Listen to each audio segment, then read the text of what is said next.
Ser pioneiro na aplicação de uma pena inédita é um tipo de prejuízo que significa que a maldade cometida foi tão grande, tão abominável, que um castigo até então não utilizado, por ser duro demais, mereceu uma estreia neste caso, devido à brutalidade e maldade cometida.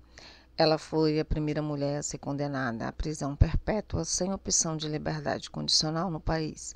Essa mulher, como você irá ver, entrou no rol de criminosos comprovadamente mórbidos. Sua condenação, ao que tudo indica e aparenta, é justa, mas é você que irá julgar isso no final do vídeo. A história dela envolve assassinato, canibalismo, captação e muito mais. A partir de agora você irá conhecer todas as minúcias do crime bárbaro cometido. Isso é claro se você tiver estômago para aguentar o conteúdo. Queremos avisar que é forte.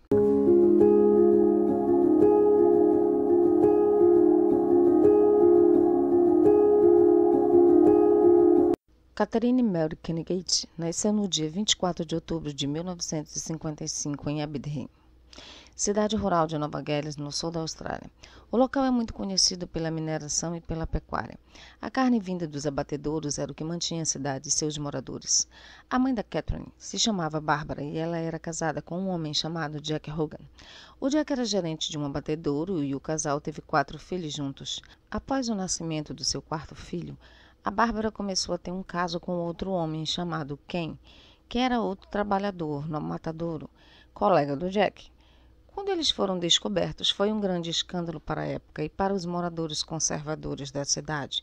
Então eles precisaram se mudar. Então a Bárbara se mudou com o Ken e com ele ela teve mais 4 filhos, sendo 2 meninos e 2 meninas gêmeas. Ou seja, a Bárbara, a mãe de Catherine, teve 8 filhos, 4 com o primeiro marido e 4 com o segundo, que é o pai da Catherine. Então, quando a Catherine ainda era pequena, o primeiro marido da sua mãe faleceu. Então, os 4 filhos do primeiro casamento foram morar todos eles com a Bárbara, que é a mãe. Então, ao todo, eram 8 filhos, e aí o lar era extremamente caótico. A irmã gêmea de Catherine se chamava Joy, e ela nasceu meia hora antes da Catherine. E as pessoas que dependiam do abatedouro para sobreviver na cidade eram pessoas sofridas, sempre estavam se mudando e estavam inseridas em ambientes familiares abusivos. E passavam isso adiante para suas filhas, já que era a única realidade que elas conheciam. E para Catherine isso não foi diferente. Eles se mudavam bastante, por isso ela era muito próxima da irmã, já que ela tinha dificuldade em desenvolver outras amizades. Ela era nem um pouco confiante. Era super tímida, mas na escola ela era conhecida por ser a valentona. Ela sempre pegava no pé das crianças, que ela considerava mais fracas e vulneráveis. E por conta disso, ela era extremamente sozinha na escola. E tudo que a Catherine queria era carinho e afeto da sua mãe, mas ela não tinha isso em casa. Sua mãe batia nela frequentemente. O pai dela era alcoólatra, era muito abusivo. Ele ameaçava sua mãe todos os dias. A Catherine e os irmãos presenciavam inúmeras violências contra a mãe deles, e com o tempo ela se tornou reflexo da sua própria criação. O pai de Catherine abusava da mãe dela praticamente todos os dias, fisicamente e psicologicamente, e na maioria das vezes era na frente dos filhos. Às vezes aconteciam 10 abusos em um dia. E a Bárbara, que é a mãe, acabava transmitindo a mesma coisa para os filhos. Então ela batia muito nos filhos e para Catherine ela contava coisas. Ela dizia que tinha muito ódio dos homens, contava detalhes da sua vida sexual, coisas que uma criança não deveria saber, já que Catherine ainda era muito pequena, então ela não entendia praticamente nada do que a sua mãe lhe contava. Mas desde muito cedo ela foi tendo esse ódio pelos homens também. Um tempo depois, a família toda voltou a morar em Aberdeen. E lá Catherine foi abusada várias vezes por membros da família. E ela disse que esses abusos aconteceram até ela completar mais ou menos 11 anos de idade. Então, para a psicóloga a doutora Lee, ainda quando muito pequena, algo morreu dentro de Catherine. Ela percebeu que precisava lutar ou se esconder. E ela queria realizar o seu sonho, que era trabalhar em um abatedouro. Isso porque todas as pessoas que ela conhecia eram respeitadas e trabalhavam lá, que era o seu avô, os irmãos e os pais. E aí ela queria muito trabalhar lá também. Então ela conseguiu um emprego no abatedouro com 16 anos de idade e desistiu da escola. E ela começou a trabalhar num quarto horrível, um local onde as vísceras eram separadas, mas aí os donos do abatedouro ficaram muito impressionados com a adolescente e logo a promoveram a desossadora. Eles diziam que ela era uma funcionária muito eficiente e que nunca ninguém havia trabalhado como ela antes. E para Catherine, trabalhar lá era extremamente confortável. Ela amava, ela se divertia muito. As pessoas até achavam estranho o fato de ela se divertir tanto lá. E aí ela ganhou dos donos do abatedouro um faqueiro próprio. E ela amava tanto esse faqueiro que deixava do seu lado da cama. E aí ela dizia que ficava lá pertinho dela caso ela precisasse. Caso acontecesse alguma coisa, as facas estariam bem ali. Então, nessa época que ela começou a trabalhar no abatedouro, ela conheceu David Kellett, que também trabalhava lá. E aí os dois começaram a sair, começaram a namorar no tempo livre da Catherine. E logo o casal ganhou uma reputação bem ruim na cidade. Eles eram conhecidos por beberem demais e brigarem demais. E estava muito claro que a pessoa que mandava na relação era Catherine, desde o início. Um tempo depois, o David pediu a Catherine em casamento e eles se casaram em 1974. Os dois chegaram na cerimônia numa moto. E já na noite de núpcias, as coisas começaram a ficar um pouco estranhas. O casal consumou o casamento 3 vezes. E aí o David dormiu e acordou com a Catherine em cima dele. Ela estava o estrangulando. E aí ela estava muito brava, muito furiosa, porque ela queria que eles tivessem consumado o casamento 5 vezes, igual a mãe dela. Quando a Catherine era mais nova, sua mãe contou para ela que quando ela e o seu pai se casaram, eles consumaram o casamento 5 vezes. Então a Catherine achava que tinha que fazer 5 vezes e ela achava que o David não tinha suprido isso para ela. Então ela ficou muito chateada e muito brava com ele. E aí, nesse acesso de raiva, ela tentou estrangular o David. Já a mãe do David, ela sempre desejou o melhor para o casal. Ela queria que o seu filho fosse feliz, mas ela sempre sentiu que tinha alguma coisa estranha na Catherine, na família dela, na forma como ela foi criada. Ela nunca soube exatamente o que era, mas ela sempre sentiu que tinha alguma coisa estranha e o que mais preocupava ela e as pessoas que a conheciam e conheciam o casal era o fato da Catherine ser extremamente explosiva e ela tinha mudanças repentinas de humor. E a primeira filha do casal nasceu no dia 11 de maio de 1976 e se chamava Melissa. E as brigas do casal continuaram. Apenas 6 semanas depois do nascimento de Melissa, a Catherine pegou uma garrafa de cerveja quebrada e tentou atacar o marido. Nesse ponto, David já estava cansado da violência que ele sofria e dos comportamentos psicopatas que Catherine apresentava. Então ele decidiu fugir com uma nova namorada e ele foi para Kingsland em junho do mesmo ano. A Catherine estava completamente enfurecida por ter sido deixada e trocada por outra mulher. E aí, ela foi vista na rua principal da cidade de Aberdeen, balançando violentamente o carrinho com o bebê dentro.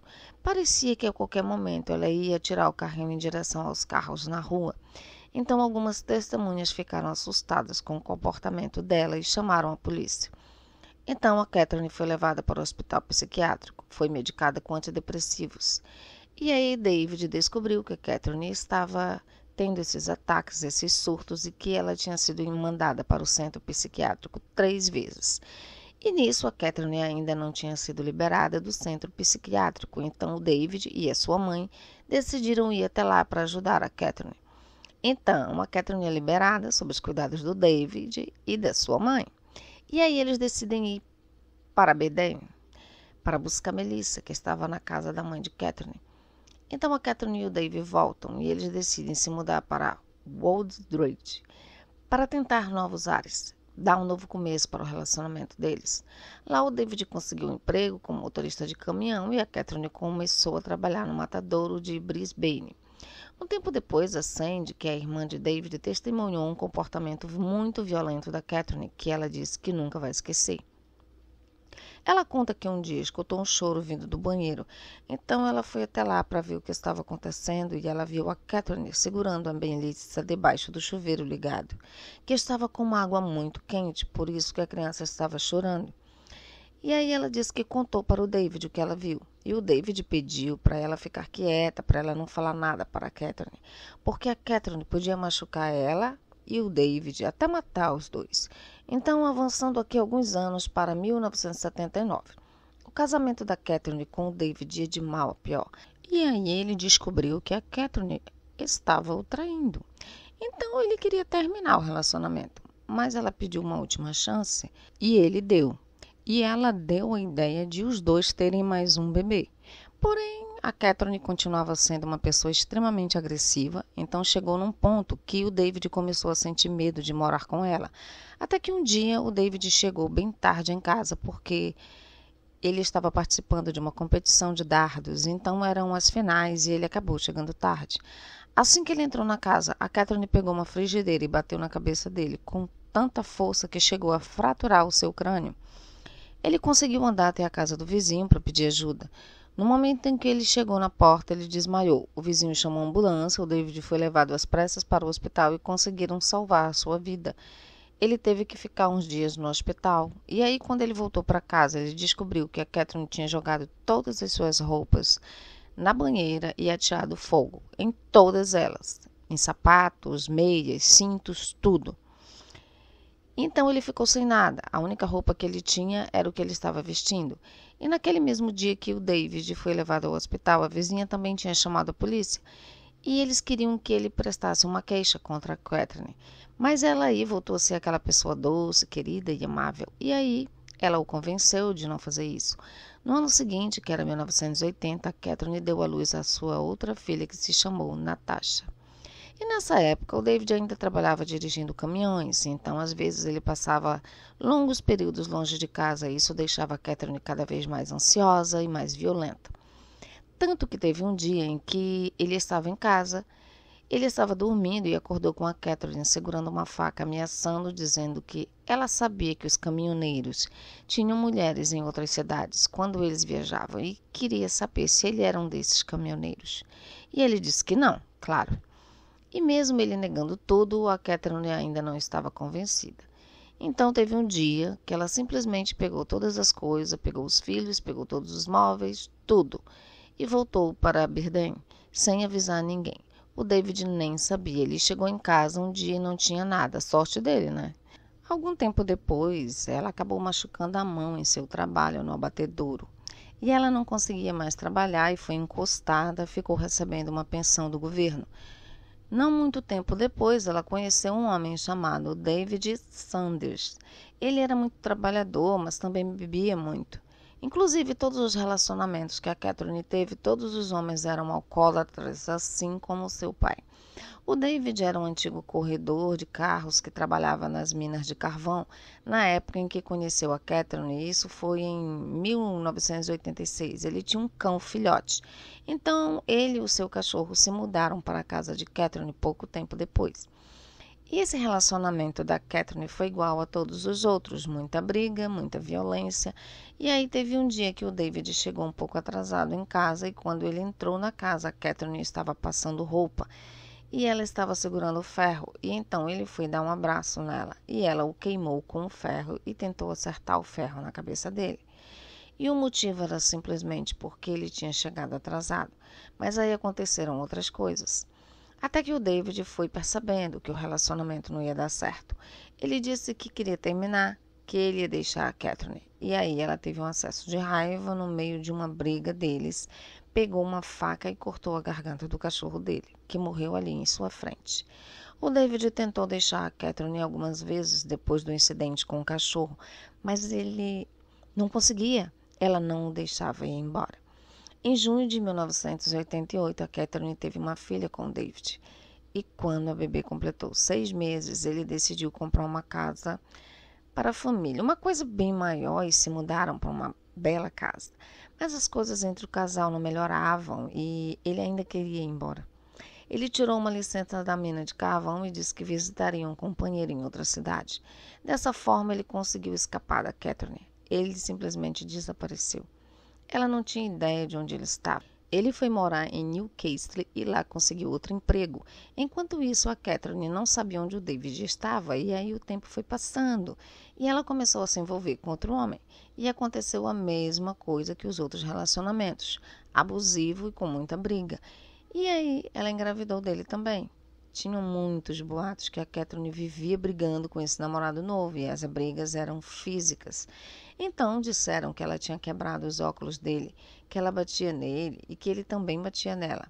E aí, aos 11 meses depois de ter conhecido esse cara, ela teve o primeiro filho com ele, que foi o único filho homem que ela teve na vida. E alguns anos depois, a Catherine decidiu abandonar esse novo namorado com os filhos. Ela simplesmente os abandonou.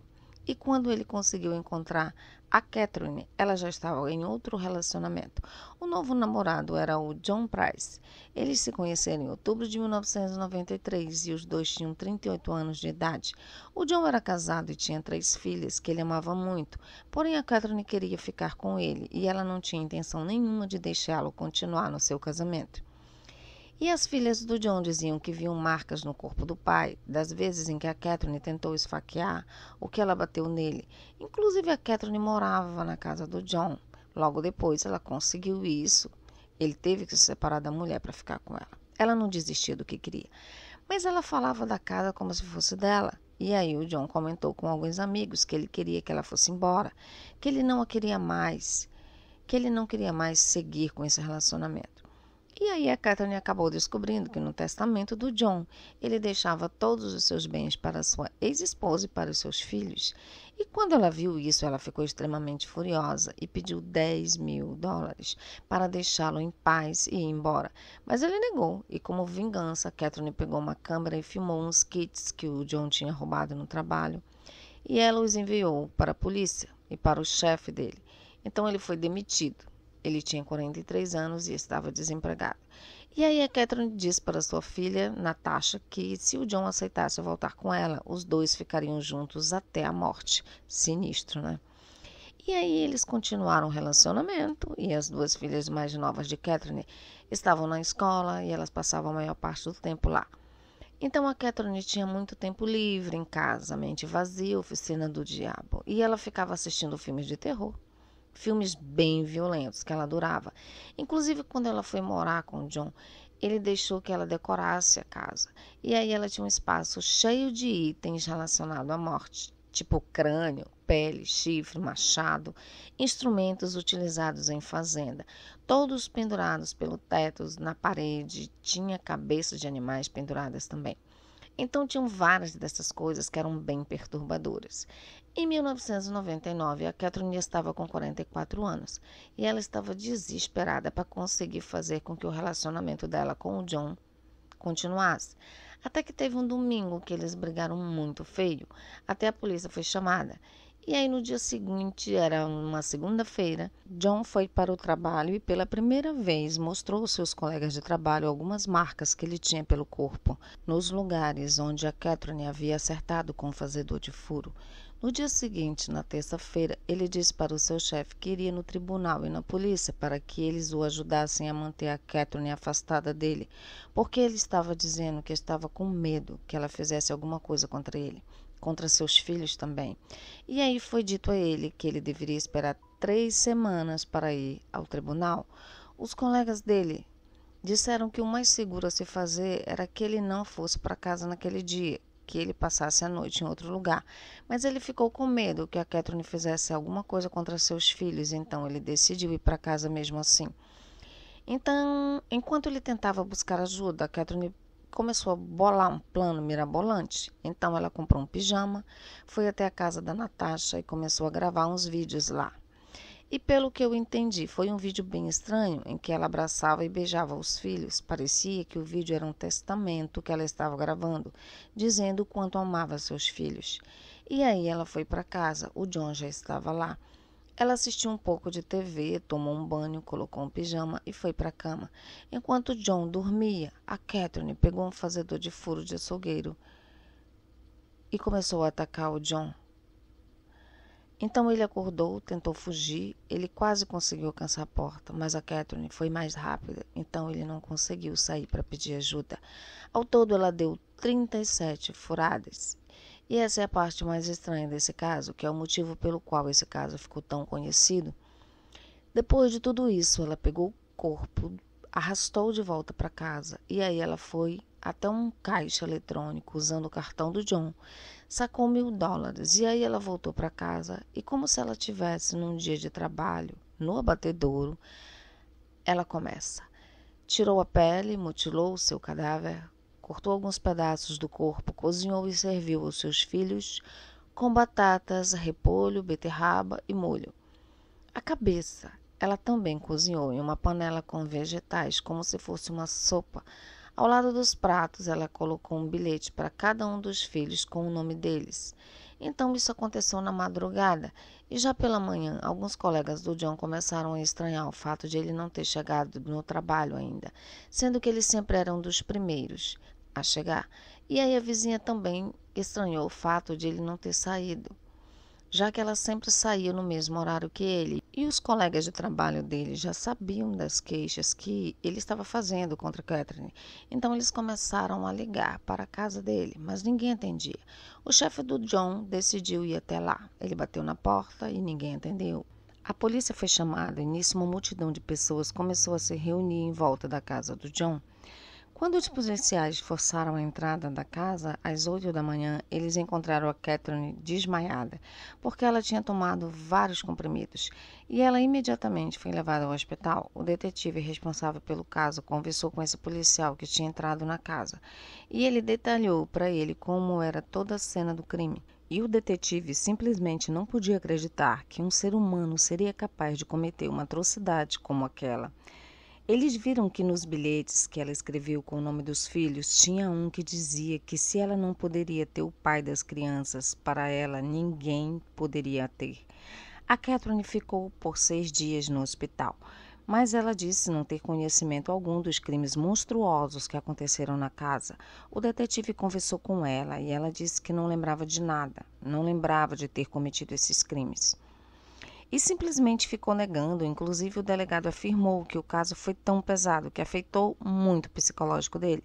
Tudo o que ele viu e ouviu sobre o caso, ele não gosta de lembrar até hoje. Então, a Catherine foi acusada de tirar a vida dele. E ela tentou alegar insanidade, mas aí o promotor trouxe evidências de que a Catherine não possuía nenhuma doença mental, como ela estava tentando alegar. Inclusive, 3 semanas antes de ela cometer o crime, ela disse ao seu irmão que tiraria a vida de John Price, porque ela cometeria o crime de uma forma que fizesse com que todos pensassem que ela era louca. Então, o seu irmão testemunhou contra ela no seu julgamento. No dia 18 de outubro de 2001, Catherine Wright foi considerada culpada pelo assassinato de John Price e foi condenada à prisão perpétua. O jornalista Peter Lello entrevistou todos os companheiros da Catherine que sobreviveram a ela. E quando eles se sentaram para conversar com eles, todos eles eram homens muito parecidos. Homens fortes, durões, com mãos calejadas, rostos e falas grosseiras. E quase sempre com um cigarro na mão. Os 3 homens que ele entrevistou em algum momento deixavam uma lágrima escorrer ao relatarem as violências que sofriam durante o relacionamento com Catherine. Então, nesse caso, é muito doido pensar que os homens, os companheiros da Catherine, foram vítimas. A psicóloga Lily disse que o lado da Catherine não é uma doença mental. Ela é completamente sã e é considerada uma psicopata. Ela não sente amor ou empatia. Ela é cruel, incapaz de sentir culpa, egoísta e será perigosa até o último dia de sua vida. Hoje, a Catherine continua presa e ela foi a primeira mulher da Austrália a ser presa sem liberdade condicional. A Catherine é lembrada até hoje na cidade onde morou, porque as pessoas sempre falam: você se lembra da mulher que deixou o bebê no trilho do trem? Ou vocês se lembram quando ela matou um cachorro? Lembra quando ela tentou matar o namorado usando um ferro? E não só nas cidades onde ela morou, mas em todo o mundo esse caso ficou extremamente conhecido. Em alguns lugares ela é conhecida como a canibal australiana, por ter cozinhado o marido e servido para os filhos. Então eu nem sei o que pensar desse caso, é um caso muito sinistro. Então deixa nos comentários o que vocês acharam sobre tudo isso. Não esqueça de se inscrever no canal, se você é novo por aqui, se inscreve para não perder nenhum vídeo. Fiquem com Deus e até a próxima.